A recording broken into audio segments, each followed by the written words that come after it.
So for today mga mare ay magluluto nga tayo ng kare-kare at ituturo ko na din sa inyo kung paano ko nga ginawa itong kare-kare sauce na hindi na natin pa kailangan ng mga kare-kare mix na nabibili sa grocery.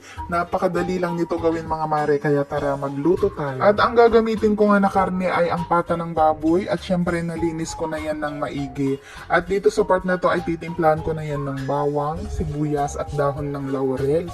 At para naman magkalasa ito ay maglalagay nga ako dito ng asin at huwag din natin kalimutan itong ground black pepper para mas mabango ang ating pata. After ko nga timplahin ito mga mare ay naglagay na nga rin ako dito ng tubig sakto lang para lumambot ang ating pata at ayan na nga sinalang ko na ito at palalambutin ko lang ito for about 20 minutes. At habang pinapalambot ko nga ang karne mga mare ay blinanch ko muna itong mga gagamitin natin na gulay. Syempre meron tayong pechay at sitaw. And then maya-maya lamang nung naluto na mga mare ay hinango ko na yan. Tapos ang tubig na to ay itatapon natin at gagamitin natin ang same kawali para iprito naman ang ating talong. Ayan, nag-drizzle lang ako ng konting oil and then nilagay ko na dito ang ating talong. At nang maprito na nga ito at naging golden brown ay hinango ko na nga ito. At sa same kawali mga mare ay naglagay na nga rin ako ng oil and then sinunod ko nang ilagay ang ating anato powder. Tansya-tansya lang po ang paglagay ko dyan pero approximately 3 tablespoon po ang nilagay ko dyan para mas matingkad po ang kulay ng ating sauce. And then nang natunaw na nga ito ay ginisa ko na nga dito ang ating bawang at sibuyas. At nang lumabas na nga ang aroma nito mga mare ay sinunod ko na nga rin ilagay ang ating 1 cup of rice flour. Mix lang natin yan ng ganyan mga mare and then nag-add na nga rin ako dito ng tubig para matunaw ng maayos ang ating sauce at maging ganito na siya kalapot. And then naglagay na nga rin ako dito ng salt and pepper para naman magkalasa ito. At maglalagay na rin ako dito ng pampalinamnam na nor beef cubes para mas lalong masarap ang ating sauce. At syempre nag-add pa rin ako dito mga mare ng pork stock para naman mas malasa ang ating sauce. At ito na nga ang pinaka-importante sa lahat, syempre hindi mawawala ang ating peanut butter at ito nga ang magpapasarap sa ating kare-kare sauce.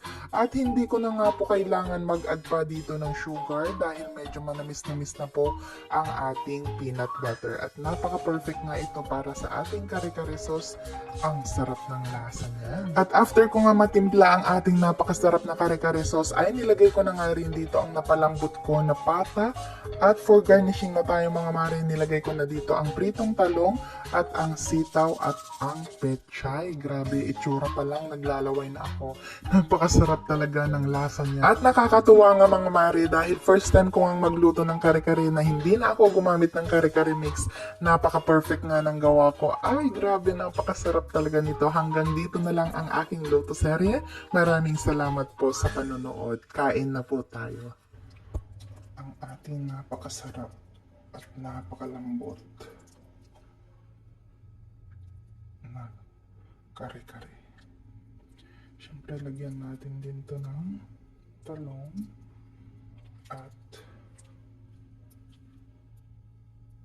yan. Tapos, ito yung karne.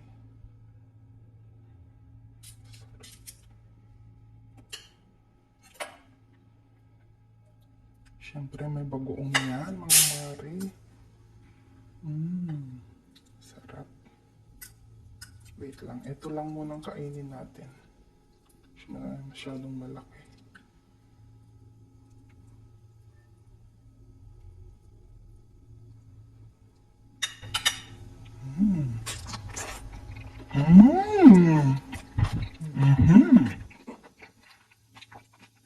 Grabe, masarap.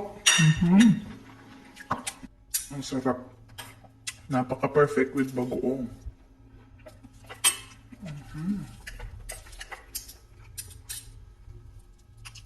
Grabe. Ang sarap ng sauce.